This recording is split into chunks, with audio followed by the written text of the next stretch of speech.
ঘরে সেরকম যদি তরি তরকারি বা মাছ মাংস ডিমের জোগাড় না থাকে তাহলে আমরা যেটা সব থেকে কমন রান্না করে থাকি সেটা হলো আমাদের প্রিয় সোয়াবিন। সেই মাদের আমল থেকেও দেখছি আর আমিও সেটাই চালিয়ে যাচ্ছি। ঘরে কিছু নেই মানেই আজকে সোয়াবিনের ঝোল ঝাল বা নিরামিষ সোয়াবিনের পোস্ত কিছু একটা করে নিই। তো সেরকমই আজকে আমি বানিয়ে নিলাম চিকেন স্টাইলের সোয়াবিন কষা। কিন্তু বিশ্বাস করো রান্নাটা করেছিলাম দুর্দান্ত। চিকেন স্টাইলের সোয়াবিন কষা মানে সেরকম স্টাইলেরই আমি করেছি। তোমরা ভিডিওটা পুরোটা দেখলেই বুঝতে পারবে। তো আমি প্রথমেই সোয়াবিন আলু সব সেদ্ধ করে নিয়েছিলাম, পেঁয়াজ কুচি করে কেটে নিয়েছিলাম, আর রসুন আদা শুকনো লঙ্কা বেটে নিয়েছিলাম। কিন্তু আজকে বাটাটা একদম পুরোপুরি মসৃণ বাটা হয়নি, কেননা মিক্সিটা একটু খারাপ হয়ে গেছিলো, একটা ব্লেড ভেঙে গেছিলো। তাই আজকে আধ বাটা মশলা দিয়েই আমি রান্নাটা করে নিলাম। প্রথমেই সেদ্ধ করে রাখা সোয়াবিন আলুর জল ঝরতে দিয়েছিলাম। তারপর জল ভালো করে ঝরে গেলে সেটাকে বেশ শুকনো শুকনো হয়ে গেলে সেটাকে তেলে বেশ ভালো করে লাল লাল করে ভেজে নিয়েছিলাম। তারপর পেঁয়াজও বেশ ভালো করে লাল লাল করে ভেজে নিয়েছি, দিয়ে একটা বাটিতে তুলে রেখেছিলাম। দিয়ে যেটুকুনি তেল ছিল সেই তেলেই আধ বাটা মশলা দিয়ে ভালো করে কষছিলাম। আর ওপর থেকে দিয়ে দিয়েছিলাম মশলা হিসাবে তড়কা মশলা, কারণ এটার গন্ধটা এত সুন্দর যে কোনো রান্নাতে একটা স্বাদ আনে আলাদা।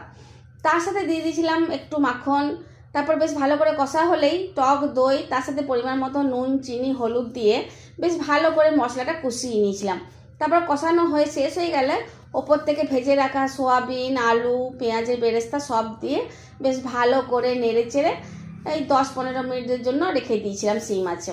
তারপর ওপর থেকে মেথি পাতা ছড়িয়ে নামিয়ে নিলাম।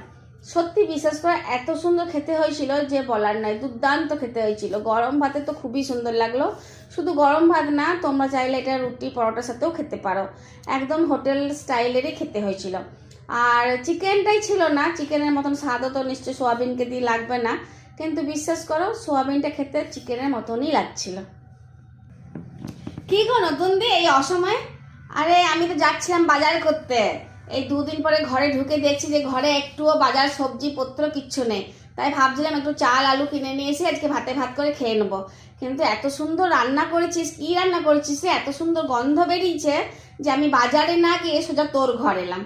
ঠিক আছে, আর তোমাকে এত কষ্ট করে যেতে হয় না, দেশের ঘর থেকে এইমাত্র ফিরেছ। আমি তোমাকে দিচ্ছি রান্না। কি রান্না করেছিস রে প্রিয়? যে কি রান্না করেছিস বল না।